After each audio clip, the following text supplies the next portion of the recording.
ಉಪ್ಪಿನಂತೆ ಕಟು ಮಾತನ್ನ ಹೇಳುವವನು ನಿಜ ಸ್ನೇಹಿತ, ಸಕ್ಕರೆಯಂತೆ ಸಿಹಿ ಮಾತಾಡುವವನು ನಯವಂಚಕ.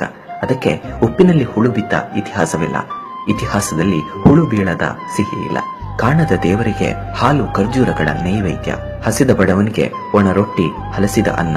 ಇದು ಎಂತಹ ವಿದ್ಯ! ಈ ಮಾನವ, ಈ ಜೀವನವು ಅಷ್ಟೊಂದು ಒಳ್ಳೆಯದೇನಲ್ಲ. ಒಳ್ಳೆಯದೇ ಆಗಿದ್ದರೆ ಈ ಮನುಷ್ಯ ಅಳುತ್ತಾ ಈ ಜೀವನಕ್ಕೆ ಬರುತ್ತಿರಲಿಲ್ಲ ಮತ್ತು ಹೋಗುವಾಗ ಎಲ್ಲರನ್ನ ಅಳಿಸಿ ಹೋಗುತ್ತಿರಲಿಲ್ಲ. ಬಾ ಎಂದರೂ ಸನ್ಮಾರ್ಗದಲ್ಲಿ ಯಾರೂ ಬರೋದಿಲ್ಲ, ಯಾರು ಕರೆಯದಿದ್ರು ಕೆಟ್ಟ ಮಾರ್ಗದಲ್ಲಿ ಎಲ್ಲರೂ ಬರ್ತಾರೆ. ಅದಕ್ಕೆ ಸಾರಾಯಿ ಮಾರುವವನ ಕುಳಿತಲ್ಲಿಗೆ ಎಲ್ಲರೂ ಹೋಗ್ತಾರೆ, ಆದ್ರೆ ಹಾಲು ಮಾರುವವನು ಅವನೇ ಎಲ್ಲರ ಬೀದಿ ಬೀದಿಗೆ ಮನೆ ಮನೆಗೆ ಬರ್ತಾನೆ. ಹಾಲು ಮಾರುವವನಿಗೆ ಕೇಳ್ತಾರೆ, ಹಾಲಿನಲ್ಲಿ ನೀರ್ ಬೆರೆಸಿದ್ಯಾ ಅಂತ. ದುಪ್ಪಟ ಹಣ ಕೊಟ್ಟುಕೊಂಡ ಸರಾಯಿಗೆ ತಾವೇ ಕೈಯಾರ ನೀರು ಬೆರೆಸಿ ಕುಡಿತಾರೆ. ವಾರೆ ವಾವ್ ದುನಿಯಾ!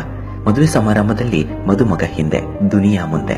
ಶವಯಾತ್ರೆಯಲ್ಲಿ ಹೆಣ ಮುಂದೆ, ದುನಿಯಾ ಹಿಂದೆ ಹಿಂದೆ. ಹೆಣವನ್ನ ಮುಟ್ಟಿದ್ರೆ ಸ್ನಾನ ಮಾಡ್ತಾರೆ, ಮೂಕ ಪ್ರಾಣಿಯ ಕೊಂದು ಅದರ ಹೆಣವನ್ನ ತಿಂತಾರೆ. ಮೊಂಬತ್ತಿ ಹಚ್ಚಿ ಸತ್ತವರನ್ನ ನೆನೆಯುತ್ತಾರೆ, ಮೊಂಬತ್ತಿ ಆರಿಸಿ ಜನ್ಮದಿನ ಆಚರಣೆ ಮಾಡ್ತಾರೆ.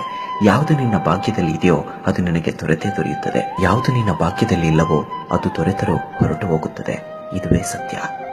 ಊಟದ ಬೆಲೆ ಬಡವನಿಗೆ ಗೊತ್ತು, ಶ್ರಮದ ಬೆಲೆ ರೈತನಿಗೆ ಗೊತ್ತು.